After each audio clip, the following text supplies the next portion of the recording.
Kristus. Jikalau kamu mengharapkan kebenaran oleh hukum Taurat, kamu hidup di luar kasih karunia. Jadi apa maksudnya dalil Paulus ini?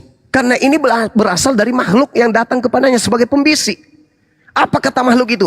Paulus, ya paman, ajarkan kepada manusia-manusia cuplis bahwa mereka lepas dari Kristus jikalau mereka mengharapkan kebenaran dari hukum Taurat. Berarti orang Kristen ini harus menganggap hukum Taurat itu tidak ada kebenaran di dalamnya. Pantas saja Paulus di dalam suratnya, di dalam Filipi 3 nomor 8, apa kata Paulus di sana? Malahan segala sesuatu ku anggap rugi karena pengenalan akan Kristus Yesus Tuhanku lebih mulia dari semuanya. Oleh karena dialah Kristus Yesus Tuhanku, aku telah melepaskan semuanya itu dan menganggapnya sampah. Paulus menganggap hukum Taurat itu sampah setelah bertemu dengan makhluk padang gurun. Di dalam bahasa original teksnya disebut skubalon. Skubalon artinya tinja. Tinja artinya kotoran. Kotoran artinya Dengan kata lain, Paulus mendapatkan bisikan dari makhluk Kristus bahwa hukum Tuhan yang datang kepada Nabi Musa itu adalah tai. Ayo, apa iya hukum yang datang yang Tuhan berikan kepada Nabi Musa di Loh Torah, 2 batu yang diberikan kepada Nabi Musa, membebaskan kemudian Tuhan membebaskan Nabi Musa, Bani Israel dari perbudakan Mesir. Ketika kemudian Tuhan mengatakan dalam Yeremia 31 sampai 33, apa kata Tuhan? Aku akan mengadakan perjanjian baru dengan Bani Israel dan Bani Yehuda. Aku akan menanamkan hukum Taurat ke dalam batin setiap Bani Israel. Ulangan 4, Ulangan 6. Jika engkau ingin hidup, maka jalankan segala hukum Taurat pada saat engkau duduk, pada saat kau berdiri, pada saat kau berjalan, pada saat engkau berbaring. Ajarlah kepada anak-anakmu untuk menjalankan hukum Taurat itu. Dan kasih adalah tekun, wajib melaksanakan aturan Tuhan yang dibawa oleh Nabi Musa alaihissalam. Jika engkau ingin hidup, maka jalankan hukum Taurat. Kata Tuhan di dalam Ulangan 27 nomor 26, terkutuklah orang yang tidak menjalankan hukum Taurat dengan perbuatan. Tapi kata makhluk halus yang datang kepada Paulus, hukum yang datang pada Nabi Musa itu adalah tai, busuk.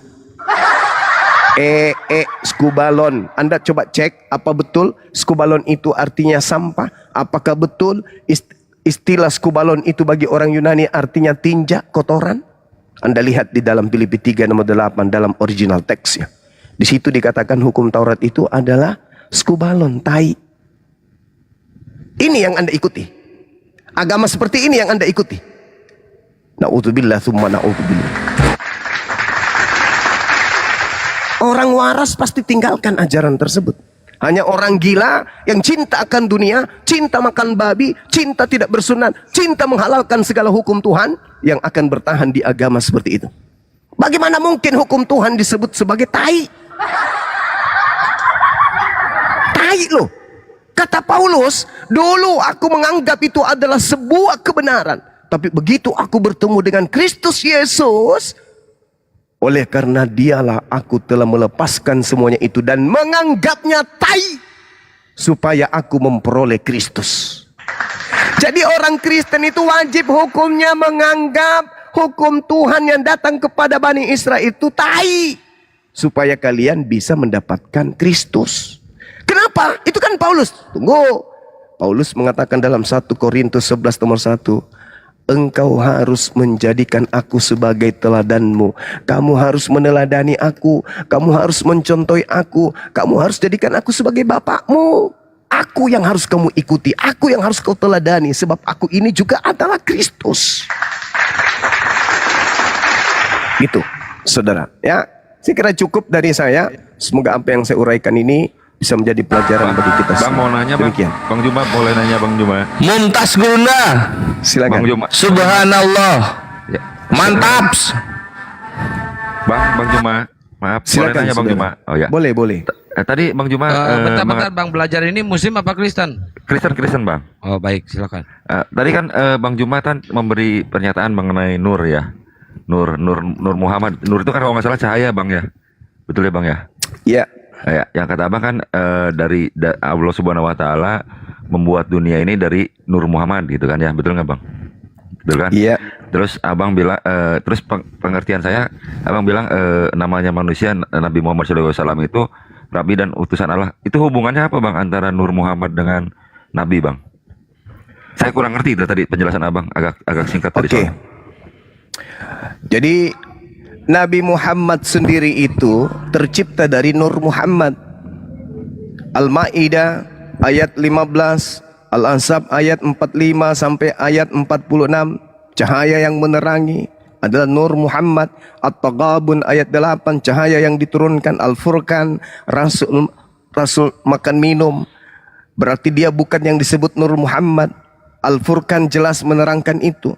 Al-Isra ayat 93, Nabi Muhammad menerangkan kalau dirinya hanyalah manusia. Al-Kahfi ayat 110, Nabi Muhammad mengatakan aku hanyalah manusia. Ali Imran ayat 31, ikutilah aku, bukan sembahlah aku, bahwa aku hanyalah cahaya dari Allah. Al-Asab ayat 45, cahaya yang menerangi manusia dan seterusnya. Artinya bahwa ketika berbicara mengenai sang pencipta langit dan bumi, pencipta langit dan bumi menciptakan segala sesuatunya dari Nur Muhammad. Termasuk menciptakan Nabi Muhammad dari Nur itu sendiri. Sedangkan pencipta langit dan bumi itu hakikat absolut tunggal. Yang tidak ada Nabi Muhammad di sana. Nabi Muhammad hanya manusia. Yang dari sejak semula dipersiapkan untuk menjadi rasul penutup. Sebagaimana yang saya terangkan tadi dalam Al-Quran surah Ali Imran ayat 81. Bahwa Allah di alam praeksistensi manusia, Allah sudah menentukan nabi-nabi. Makanya Yesus dalam kitab saudara, kemuliaanku yang ada di hadiratmu sebelum dunia ini ada. Sebelum dunia ini ada, Allah sudah memberikan kedudukan-kedudukan kepada para nabi. Ali Imran ayat 81, pengakuan Yesus dalam Yohanes 17. Nomor 1, nomor 2, nomor 3. Itu. Kemuliaan, permuliakanlah aku di kehadiratmu sebagaimana kemuliaan yang aku miliki di sisimu sebelum dunia ada. Nabi Muhammad memiliki kemuliaan di sisi Allah sebelum alam semesta ini diciptakan. Itulah yang disebut Nur Muhammad. Berarti maaf bang, berarti kalau gitu Nur Muhammad itu bukan Nabi Muhammad sebagai manusia bang? Benar Beda ya? sekali. Beda ya berarti ya bang ya? Iya. Tapi kenapa nggak dikatakan begini aja bang?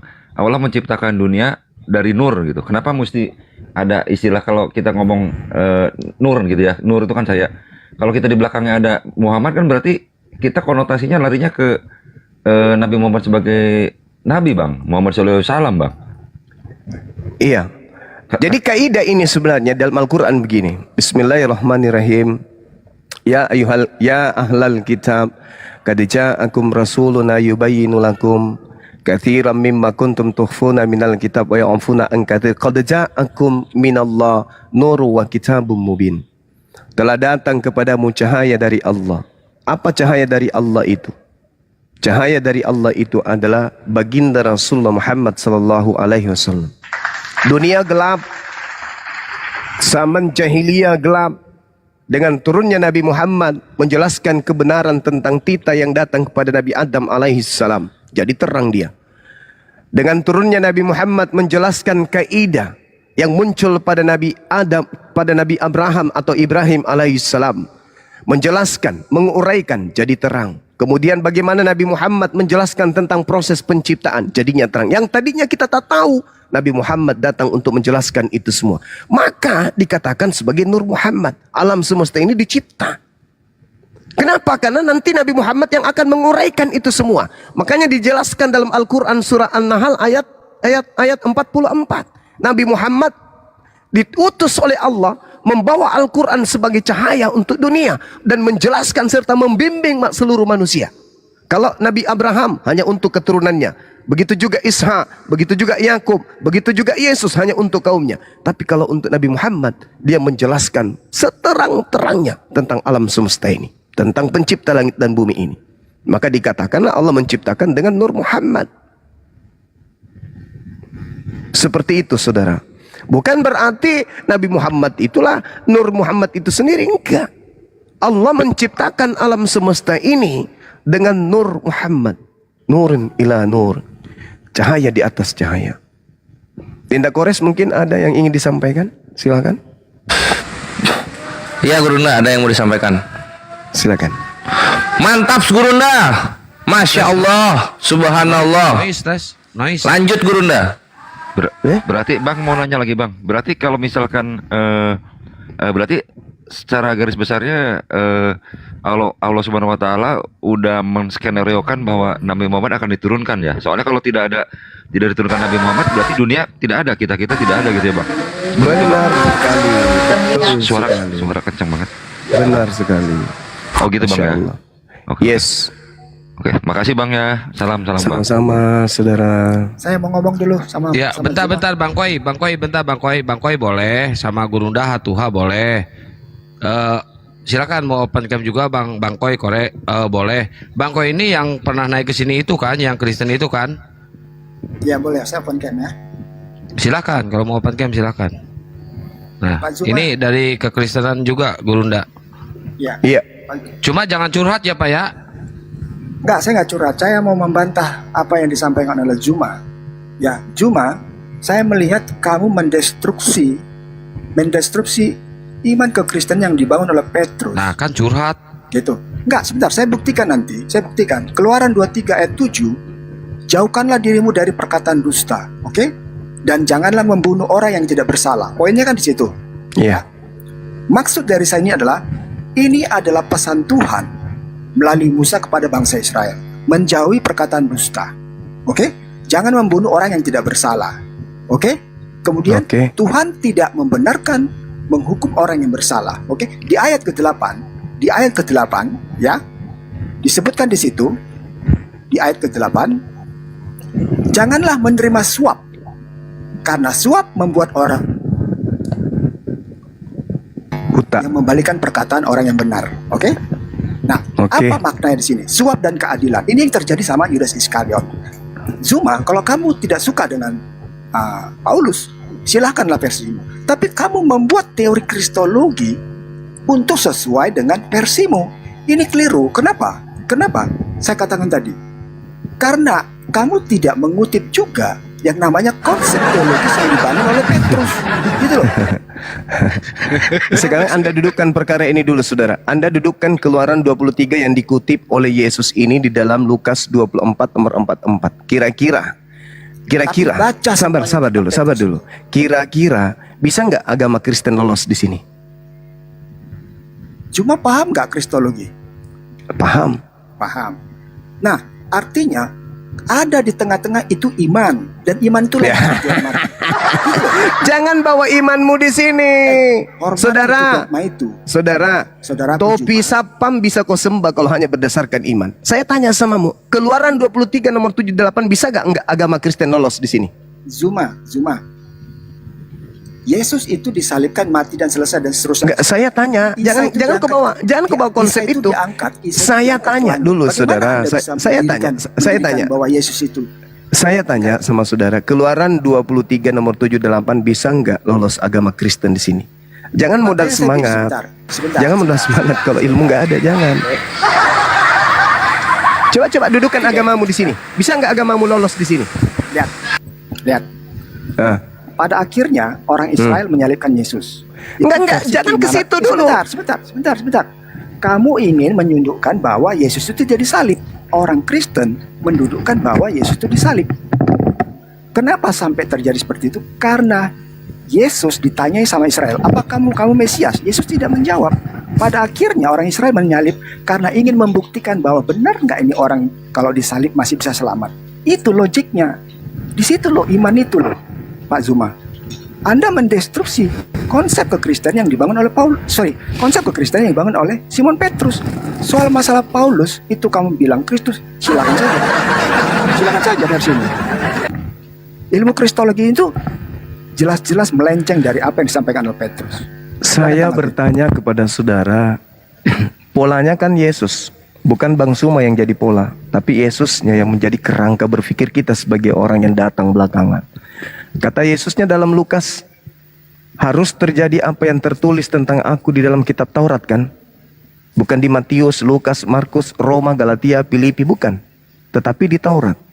Keluaran 23 itu kan jelas. Jangan kau percaya akan dusta. Maka kami dilarang percaya kepada Kristen. Karena Kristen dibangun di atas dusta. Apa itu? Udah mulai lagi ya. Loh, Mulai. ya iya, saya akan buktikan kalau agamamu itu berdiri di atas dusta. Kalau nggak dusta, nggak ada Kristen. Saya bertanggung jawab atas itu. Iya, kristologi itu salah Zuma. Lah, kristologi itu apa menurutmu? Kristologi itu ilmu yang mempelajari tentang kekristenan. Ya itu dia. Maka ketika saya masuk ke dalam ranah itu, ternyata saya tak temukan bahwa Kristen salah memahami tentang Bibelnya. Bahkan mereka tidak paham tentang Bibel itu sendiri. Mereka hanya berlandaskan kepada doktrin dan dogma bapak-bapak gereja. Itu jelas. Kalau Anda menggunakan akal sehat, ilmu, sains, bagaimana kemudian Anda menguraikan kebenaran yang ada dalam kitab saudara, Anda akan keluar dari Kristen. Saya jamin itu. Anda hanya terlanjur Kristen dan Anda memiliki percaya diri yang sangat kuat. Kenapa? Ya di backingan Anda itu makhluk padang gurun. Wajar. Sekarang coba Anda dudukkan pernyataan Yesusnya di dalam Keluaran 23 nomor 7 nomor 8 itu. Bisa nggak? Bisa nggak agama Kristen masuk ke situ? Bisa nggak? Bohong jangan kau percaya, orang benar jangan kau bunuh. Yesus orang benar kan? Boleh nggak dibunuh Yesus? Menurut dalil ini boleh nggak? Saya sederhanakan. Menurut dalil Keluaran 23 yang sebagai referensi pengajaran Yesus dalam Lukas 24:44, boleh nggak Yesus dibunuh berdasarkan referensi tersebut? Jawab. Zuma, Pak Zuma. Hukum Taurat yang ditulis di Perjanjian Lama itu kita Keluaran Bang Kores, noise Bang Kores. Woi, Iya, ditutup aja Dinda. udah ditutup tapi dibuka lagi. Ya, saya ulangi. Hukum Taurat yang berlaku di agama Kristen, ya, itu yang ditulis di kitab Keluaran di pasal yang 14 ada 10. Itu berlaku, tapi dilarang membunuh. Faktanya sampai sekarang ada orang membunuh. Apa hubungannya Orang coba? mencuri. Hubungannya Apa adalah hubungan? begini, Pak. Yang saya Begini. tanyakan kepada saudara, Saya kutip Keluaran 23 ayat 7 yang mengatakan Anda jangan berdusta untuk mencapai tujuan. Itu memang orang Yahudi pada akhirnya berbohong, mendustakan apa yang dilakukan sama Yesus, sehingga Yesus akhirnya disalib. Di situ kristologinya. Tapi Anda ingin boleh Yesus tidak disalib. membunuh? Boleh tidak membunuh Ya, Yesus? di tengah-tengah itu ada iman. Memalukan sekali. Memalukan kalau hanya berdasarkan. Pertanyaan saya, boleh tidak Yesus dibunuh berdasarkan firman Tuhan tadi? Di mana firman Zuma. ini adalah kisi, referensi yang Yesus bocorkan. Pak Zuma, kita masih bisa berdebat dan berdiskusi ilmu perbandingan agama, tapi hormati iman, sama seperti saya menghormati iman saudara saya orang Muslim. Kalau begitu, hentikan gerakan kristenisasi, gerakan membodohi orang. Saya setuju. Nah, Saya setuju. gitu. Hentikan. Lembaga Bible Indonesia, STT, jangan lagi belajar tentang Islam. Misionaris hentikan. Jangan ada lagi misionaris Ada yang masuk ke setuju yang kampung-kampung saya sampaikan. menjual agama dari Itu saya barat setuju. itu. Itu saya setuju bahwa menyebarkan brosur-brosur itu nggak benar itu. Nah, sekarang pertanyaannya adalah kembali kepada tema.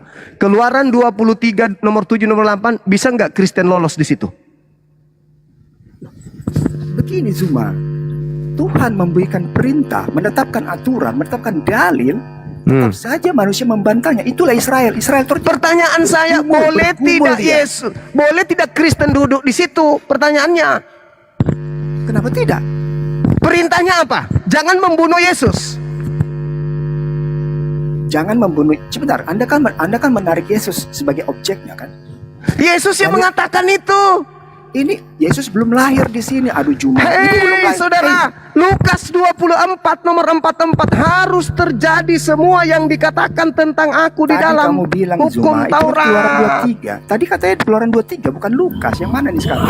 Yesusnya yang menjadikan Keluaran 23 itu sebagai referensi dalam beragama. Harus terjadi apa yang tertulis tentang aku di dalam Keluaran 23 nomor 7 nomor 28. Satu-satu dulu. Keluaran 23 ayat 7. Hah. Jangan menghukum orang yang Benar.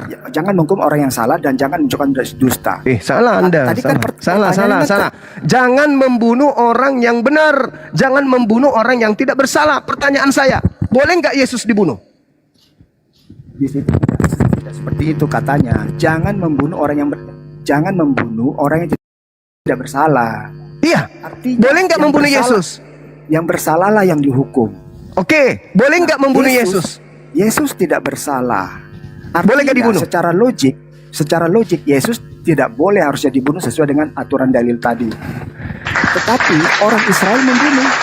Nah, sekarang itu melanggar firman Tuhan atau memenuhi firman Tuhan? Ya kalau kita bicara logik ya melanggar, tapi kan dilakukan manusia. Melanggar. Berarti agama Kristen berdiri di atas pelanggaran firman Tuhan, betul? Tidak begitu konsep kristologinya. Makanya versimu membalikan untuk mengatakan bahwa Yesus itu jadi salib. Itu konsep Kristen yang salah. Loh, sekarang kita iakan Yesus disalib. Pernyataan saya jelas. Dengan disalibnya Yesus, apakah itu melanggar firman Tuhan? Secara logik melanggar. Berarti agama Kristen berdiri di atas pelanggaran terhadap firman Tuhan. Setuju nggak? Parsial iya, tetapi Tepuk tangan. Allah memiliki misi. Allah memiliki Apa? misi terhadap Yesus tadi. Apa misi? Coba Anda tunjukkan Itu di mana berarti misi Allah tentang Yesus.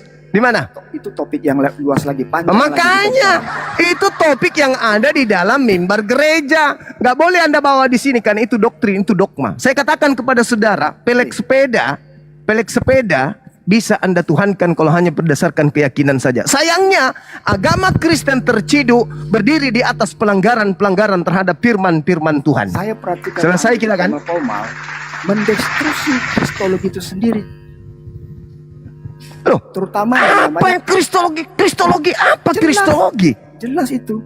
Jelas. Kalau saya mendefinisikan itu ilmu yang mempelajari tentang kekristenan, oke. Ternyata Kristen setelah dipelajari adalah sebuah agama yang berdiri di atas panji pelanggaran terhadap firman Tuhan. Itu dalil. Anda sudah mengiyakan tadi. Saya juga belajar ismologinya. Saya juga Tidak ada belajar. urusan Pak. Saya menganggap Tapi saya tidak Anda mau- yang tidak saya mengerti tidak mau tentang mengatakan Al-Quran itu. belajar Islam. No, Apa no, bedanya no. dengan Edis? No, Apa no, bedanya no, dengan no. Edis? Apa Saya bedanya dengan belajar RK ilmu yang perbandingan. buta Tapi tentang saya Al-Quran tapi menghormati. mengaku-ngaku belajar Islamologi? Saudara, saya Apa menghormati. artinya belajar Islamologi kalau hanya lulusan STT, sekolah tipu-tipu? Apa? Itu yang saya bilang terminologi STT sekolah tipu-tipu. Jadi memang Jelas. Coba kamu buka. Coba kau lihat bagaimana Islam diajarkan di sana. Apa itu enggak nipu? Bagaimana Islam kalian ajarkan di dalam STT? Apakah kalian tidak menipu? kamu usul kalau dalam belajar di STT yang diundang tuh ustadz belajar tentang Islam. Untuk apa kalian belajar STT? Untuk apa? Untuk apa kalian belajar Islamologi? Apa untungnya buat kalian kalau bukan Pendidikan untuk menghina dan agamanya menghujat supaya Islam? tahu gitu loh. Supaya Apa? menghujat itu pelanggar undang-undang. Nah, itu materi di dalam STT tentang Islam. Itu. Nah, sekarang nggak usah terlalu jauh. Iakan saja. Agama Kristen adalah agama yang berdiri di atas pelanggaran Tuhan, firman Tuhan. Sudah selesai. Betul? Iya dong. Ya artinya bikinlah versimu sendiri karena kalau tadi kita bahas mengenai apa yang disampaikan oleh Allah itu dia permisi penebusan Bikin dosa. versimu Itu sendiri. panjang sekali. Itu fakta, itu fenomena Panjang yang sekali. ada. Agama Kristen berdasarkan Keluaran 23 nomor 7 nomor 8 adalah agama yang berdiri di atas pelanggaran pada firman Cuma Tuhan. saya dipanggil dulu ya sebentar ya. Ya, silakan saudara. Kalau hanya modal semangat Bos, ya. bos. Os. Kalau hanya modal semangat, oh dia insan bela diri rupanya. Os. Sorry. Hormat. Bang, nanya lagi bang, Iya. maaf bang. Nyantai Iya, ya bang, silakan. jangan kayak tadi marah-marah. Ini bang, ini Oke. saya udah ngerti semua pernyataan bang Juma. Cuman efeknya jadi ini loh bang. Kalau menurut saya ini ya, logika saya bang, kan berarti itu efek dari pernyataan bang Juma itu mengatakan membuat Nabi Muhammad bukan sekedar manusia biasa bang. Maksudnya Yes, lebih dari sekedar nabi bang, tapinya bang. Oh enggak. Kedudukan tertinggi. Sebentar, Bang. Kedudukan tertinggi yang dimiliki manusia itu karena mereka diberikan kemuliaan berupa kenabian. Itu. Oh, mentok sampai nabi gitu bang. Oh iya. Tapi kan nabi-nabi lain nggak seperti itu bang. Maksudnya kan yang kita tahu kan cuman ada Nur Muhammad itu, nggak ada Nur Isa atau misalkan Nur Musa gitu bang. Berarti kan lebih tinggi dari nabi-nabi yang lain lah minimal gitu bang. Jadi gini, kalau Gimana, kita gimana? lihat Al-Quran surah Al-Ahzab, di situ diterangkan oleh Allah di ayat 45-46, Allah Subhanahu wa taala menjelaskan begini. Ya ayuhan nabi, inna arsalnaka syahidan wa mubasysyiran wa natsira. Wahai nabi, sesungguhnya aku mengutusmu untuk menjadi saksi, pembawa kabar gembira dan pemberi peringatan. Wadaiyan ilallah biizni wasirajan munira, dan untuk menjadi penyeru kepada ajaran Allah dengan izinnya dan sebagai cahaya yang menerangi. Jadi seluruh nabi itu adalah nur. Seluruh nabi itu adalah cahaya. Seluruh nabi, bukan hanya Nabi Muhammad saja. Oh semuanya bang, semuanya bang. Iya, itu. Makanya saya katakan kepada saudara, kedudukan seorang nabi itu adalah cahaya bagi seluruh alam semesta terhadap apa yang diuraikan Nur Muhammad tadi. Bukan berarti Nabi Muhammad yang menjadi seperti pemahaman orang Kristen dalam Yohanes 1 nomor 1, Yohanes 1 nomor 3, bukan. Iya justru itu bang, maksud saya tuh begitu bang. Bukan di situ poinnya. Bukan ya? Iya saudara. justru saya begini, makanya saya hadir lagi itu menanyakan, kok mirip jadinya bang? Betul nggak kalau saya punya pemikiran seperti itu bang? Ya, maksudnya Iya, karena Anda pengetahuan salah saya, ya. mentafsirkan Yohanes 1 Ya, nomor ya. 3. Anda menganggap bahwasanya firman di situ adalah Yesus. Salah. Di situ bukan Yesus yang firman itu. Makanya tidak ada dalil di Bible Anda yang mengatakan pengakuan Yesus, aku adalah sang firman. Tidak ada. Cuma Nggak ada. pemahaman Kristen karena dipengaruhi oleh ajaran Paulus sehingga mengatakan Yesus itu adalah firman itu sendiri. Bukan. Coba, orang Kristen diajarkan untuk mengkawinkan dua ajaran. Ajaran paganisme, ajaran tauhid, ajaran trinitas, ajaran tauhid. Di mana buktinya? Coba Anda lihat Filipi 2 nomor 6. Siapa yang menjadi manusia di situ? Yang menjadi manusia di situ bukan firman. Yang menjadi manusia di situ adalah dewa. Dewa itu mengosongkan dirinya menjadi daging. Sedangkan yang terjadi di dalam Yohanes 1 nomor 1, Yohanes 1 nomor 14 endingnya, firman itu menjadi daging. Sama seperti Matius 4 nomor 4, manusia itu adalah firman yang menjadi daging. Manusia tidak hidup dari roti saja, melainkan dari setiap firman yang keluar dari mulut Tuhan. Berarti kita ini berasal dari firman yang keluar dari mulut Tuhan. Sama seperti Yesus, firman yang keluar dari mulut Tuhan adalah, wahai Gabriel, ya Tuhan datang kepada seorang perawan bernama Maria. Katakan kepada dia, aku Tuhan mau agar dia hamil dan melahirkan ciptaanku bernama Yesus. Lahir. Maka dikatakan pada mulanya firman. Lalu kemudian pada mulanya firman ini, kehendak ini, aku hendak menciptakan manusia tanpa ayah. Turun, sampaikan kepada wanita Maria. Turun. Maka Maria hamil dan melahirkan manusia. Maka Yesus dikatakan pada mulanya adalah firman. Firman itu telah menjadi manusia. Jadilah Yesus. Coba Anda baca Yesaya 55 nomor 11 atau Mazmur 33 nomor 9. Apa yang dimaksud di sana? Innama amruhu idza arada syai'an ayyakula lahu kun fayakun. Setiap kali Tuhan ingin mengadakan sesuatu yang tadinya tidak ada menjadi ada, Tuhan hanya berkata, Tuhan hanya memberi perintah. Itu. Seperti itu saudaraku. Ya, berarti beda ya pengertiannya bang. Saya ini mah dengan pemikiran saya, dengan asumsi saya gitu. Kok jadi mirip gitu? Itu asumsi saya tapi udah diterangin. Makasih Bang Juma. Oke. Baik, segitu aja Bang Pelajar. Saya Iya. geser ke pasien selanjutnya. Ini ada dari tadi nih Gunung Iya, Batu. segitu aja. Silakan yang lain, silakan yang Siap, lain. siap. Silakan.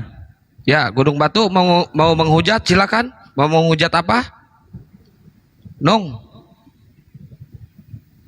Saya kasih waktu 1 menit. On mic lah. Ya lu buka sendiri Iya. ngehe.